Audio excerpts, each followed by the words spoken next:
Hello friends, this is Dr. Amogiriam and today we will be dealing with session 3, that is the critical analysis of the short story Money written by Muppala Ranganayakamma. And this is the part of second sem general English textbook, that is for BCom. So let us begin the session now. And in the previous session we have already dealt with the introduction to the author, where we have seen major works written by Muppala Ranganayakamma, and we also learned about her inclination and her influences over the writing of her. So now let us straight away head into the critical analysis of the story, that is Money. So let us look into the critical analysis of the story Money. So as I told you, Money is a short story and it is written by Muppala Ranganayakamma, and we also learned in the previous session that she is strongly influenced by Marxism, and so she is against the evil practices of Indian society. Hence, she writes a story on the evil practice of dowry. So, in this story, a marriage gets fixed between a girl and a boy, and the boy asks a dowry from his future from his future father-in-law. And what happens, that we will see now. It is a story on dowry. The future son-in-law desires an amount of 1 crore rupees as a dowry from the bride's father. He seeks the opinion of his elders. Which option would be better for him? Taking 1 crore rupees cash, taking a share in the property. He asks his would-be father-in-law which one would be of more value. So as I told you earlier, the story is about dowry, and the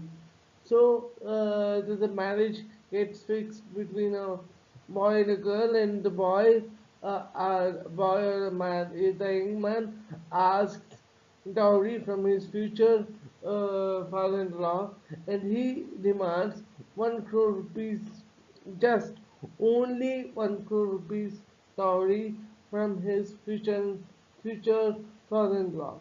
And he, in that regard, he asks the opinion of his elders. That actually he had two options, whether he can take, either he can take 1 crore rupees or he can take a share in his property, as the future father-in-law had only one daughter.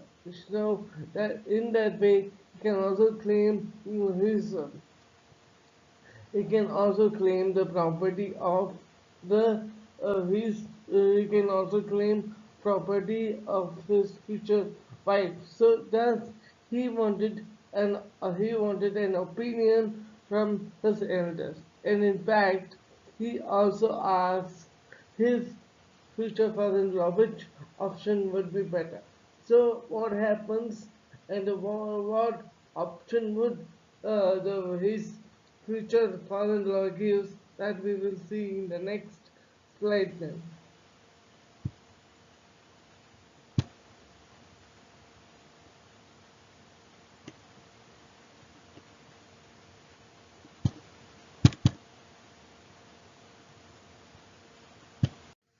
So, as I told you in the previous slide, the son-in-law, he asks the opinion of his father-in-law, and now he only thinks about it.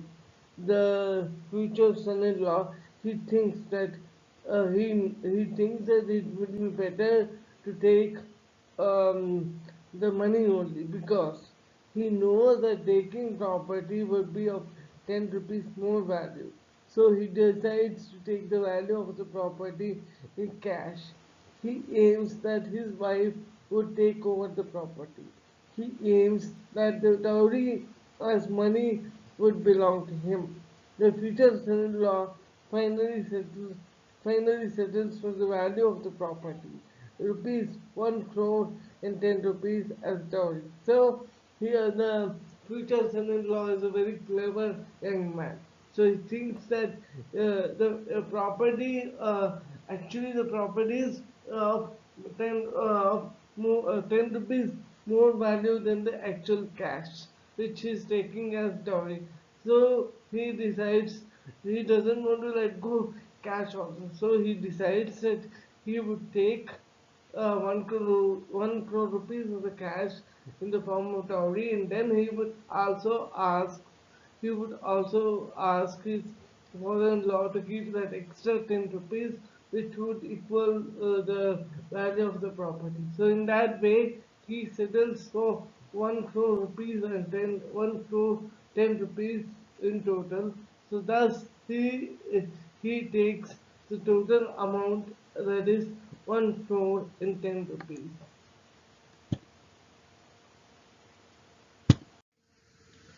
So his father-in-law wants the satisfaction of giving money. Bride's father pays him the amount in 10 paisa coins. Coins worth 1 crore rupees, 1 crore and 10 rupees are stored in bags in Chad. Soon after the wedding, the son-in-law begins counting the coins. His counting goes on for 24 years. So any father wants his daughter to be happy in her in-laws house, and he wants her husband to be very happy. That is the future son-in-law. He doesn't want to disappoint the future son-in-law. If that happens, then that will lead to many other problematic situations for his daughter in future. So, as expected, the father-in-law accepts all the demands of the father of son-in-law, and he agrees to give money. And in fact, he pays the amount in terms of 10 paisa coins, and the coins worth 1 crore and 10 rupees. So totally the father-in-law pays the future son-in-law. The total amount is 1 crore and 10 rupees, and in bags, and those bags are kept in shed. And you won't believe, soon after the marriage, soon after the marriage, the son-in-law, he begins to count the money, or he begins to count the coins, and the counting goes on for 24 years.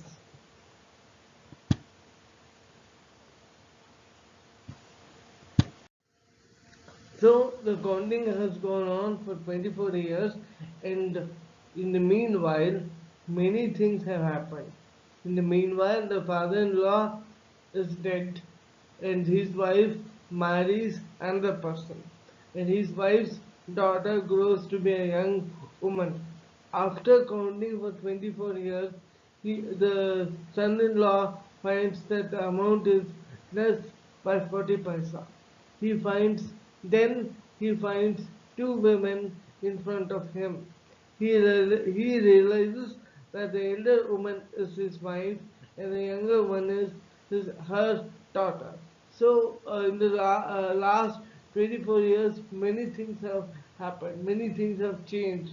Like the father-in-law is dead, and his wife, she waited for him for long, and then she marries another person, and through him now she has a daughter, and that daughter grows to be a very young woman.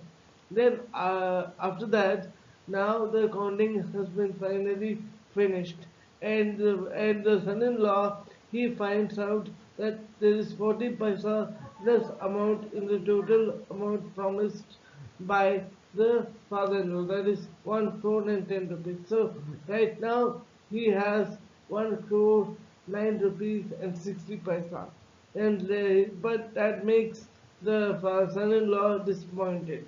And later he finds two women before him, and he realizes that the elder woman is his wife and the younger one is her daughter. Now the son-in-law was grown old also. He refused to live with his wife. Then the wife tells him that while he is engaged in counting the money, much has happened in the outside world. Meanwhile, his father-in-law passed away, his wife married another person, and his wife's daughter grows to be a young woman. But the son-in-law is unaware of his outside world, and it also showcases how money overpowers all the relationships is nicely described by the author. It addresses the social evil of dowry and how greed for dowry counts the the human element in in the marital relationship. The love for money cannot buy love and happiness. So, what happened is that the son-in-law has gone. He has grown old now, and in the previous slide, at the end of the previous slide, we came to know that two women go before him, that is, his wife and her daughter. Now, the he realizes in the previous slide only, he realizes that the elder woman is his wife and the younger woman is her daughter. So then the son-in-law, he refuses to live with her.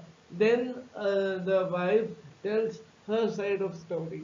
She tells him that in the last 24 years many things have happened, like her father has passed away and she waited for him for long, and he didn't come back, so she decides to move on, and she marries someone else, and through him now she has a daughter, and all these things she tells him, but the son-in-law, he is not caring about the outside world.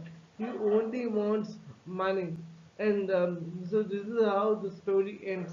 He doesn't feel bad also, and so this shows that the son-in-law is a very materialistic person. So the story is about how money is above all for few people, how even relationships don't count for such people who value only money in life. So the story is about the social level of dowry, and thus at the end of the story you can come to know that it is only happiness and love that counts, not the money. You may have all the money in the world, but you cannot buy love and happiness through that money. So love, happiness are most important thing in life. So money is not important, but people around us, they give value to money more than anything else. That is the moral of the story then. So let us look at the revision. It is a story on dowry. The future son-in-law desires an amount of 1 crore rupees as a dowry from the bride's father. The future son-in-law finally settles for a value of the property rupees 10, rupees 1 crore and 10 rupees as dowry. Soon after the wedding, the son-in-law begins counting the coins. His counting goes on for 24 years. His wife marries another person. His wife's daughter grows to be a young woman, but the son-in-law is unaware of his outside world.